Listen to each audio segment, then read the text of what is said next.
මෑත ඉතිහාසයේ ලංකාවේ පාලමකට සිද්ධ වුණු දැවැන්තම හානිය ඊයේ මහා ගම් වතුරත් එක්ක සිද්ධ වුණා. ඒ තමයි ලංකාවේ ජල විදුලි අවශ්‍යතාවය ඉෂ්ට කරගන්න වගේම උතුරු මැද පළාතට තියෙන ජල ගැටලුව විසඳ ගන්න කියන ප්‍රධාන කාරණා දෙක වෙනුවෙන් ඉදි කරපු මොරගහකන්ද ජලාශයට ආසන්නයෙන් අමංගඟ හරහා ඉදි කරපු දැවැන්ත පාලමේ කොටසක් මොරගහකන්ද ජලාශයෙන් පිට කරපු ජල කඳේ පීඩනය දරා ගන්න බැරුව කැඩිලා ගියපු එක. පාලමේ කෑල්ලක් කඩලා ගියපු එක. ඔයත් එහෙම නේද මේ ප්‍රවෘත්තිය ඇහුවේ? ලංකාවේ ප්‍රධාන නාලිකාවලිනුත් එහෙම තමයි කිව්වේ. අනික මේ ගැන මුලින්ම වාර්තා කරලා තිබුණේ BBC මාධ්‍ය හරහා.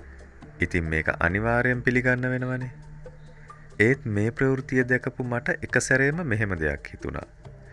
මේ පාලමේ කැඩිලා ඉතිරි කොටස කෙලින් තියෙනවා. එහා පැත්තේ කොටස දකුණට වංගුවක් වගේ හැරිලා තියෙනවා.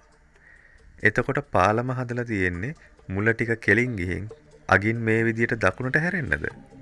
මොකද යකෝ මෙහෙම පාලමක් ඩිසයින් කරපු එක. එක්කෝ මේක කෙලින් හදන්න ඕන නැත්නම් මේක සම්පූර්ණ නැම්මක් එක්ක හදන්න ඕන. මොකද්ද මේ පිස්සු වැඩේ කියලායි මට හිතුනේ. ඒ නිසා ආයෙ මම මේ වීඩියෝ එක බැලුවා. එතකොට මම දැක්ක මෙන්න මේ වගේ කෑලි දෙකක්. ඔයත් මතක් කරලා බලන්න. සාමාන්‍යයෙන් මේ වගේ කොන්ක්‍රීට් කෑලි තියෙන්නේ පාලමක මැද නෙවෙයි. මුලින් හෝ අග කෙළවරෙන්. ඊළඟට මෙතන බැලුවම පාලමේ ඇඳ කැඩිලා නැහැ. ලස්සනට ඉවර වෙලා තියෙනවා. ඊළඟට පාලමේ යට මේ කෑලි බැලුවම කැඩිලා නැහැ. ලස්සන උල් හැඩයට තියෙනවා. එතකොට පාලම කැඩිලා නැහැ. පාලම කැඩිලා කියලා හැම එකම මොකද්ද මේ කියන්නේ? මම දැන් ඔයාට මේ පෙන්වන්නේ මොරගහකන්ද ජලාශය Google Map එක. අපි මේකේ පහළට ගිහින් බලමු කැඩෙන්න කලින් ඇත්තටම පාලම තිබුණේ කොහොමද කියලා. දැන් වැඩේ තවත් පැහැදිලි වෙන්න ටීවී එකේ පෙන්නපු වීඩියෝ ක්ලිප් එකත් මේ පැත්තට ගමු. දැන් මොකද වෙලා තියෙන්නේ? පාලමට කිසිම දෙයක් වෙලා නැහැ. ඇත්තටම වෙලා තියෙන්නේ පාලමට එහායින් ඉවුර පළාතක් ගලවගෙන ගිහිල්ලා වතුරේ සැරට.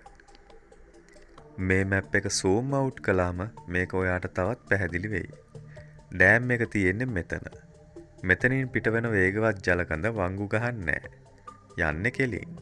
ඉතින් එයාට වේගෙන් කෙලින් යන්න ඉඩ නැති නිසා මෙතන තියෙන පස් තට්ටුව හොදගෙන අමංගඟ කෙලින් කරන් එයාගේ ගමන ගියා. පාලම හැම්ම තියෙනවා. දැන් තේරෙනව නේද? ලංකාව විතරක් නෙමෙයි BBC වගේ ජාත්‍යන්තර මාධ්‍ය වුණත් හොයලා බලන්න නැතුව ඕන තරම් නිවුස් දානවා. අපි දැනගන්න ඕන සතුටු වෙන්න, දුක් වෙන්න, කම්පා වෙන්න කලින් ඒක ගැන ටිකක් අවධානයෙන් බලන්න. ඉතින් මේ දවස්වල එන නිවුස් ගැන අවධානයෙන් නොබලපු අයට දැනගන්නත් එක්ක මේ වීඩියෝ එකට ලයික් එකක් දාලා ෂෙයා කරන්න කියලා ආදරෙන් ඉල්ලා සිටිනවා.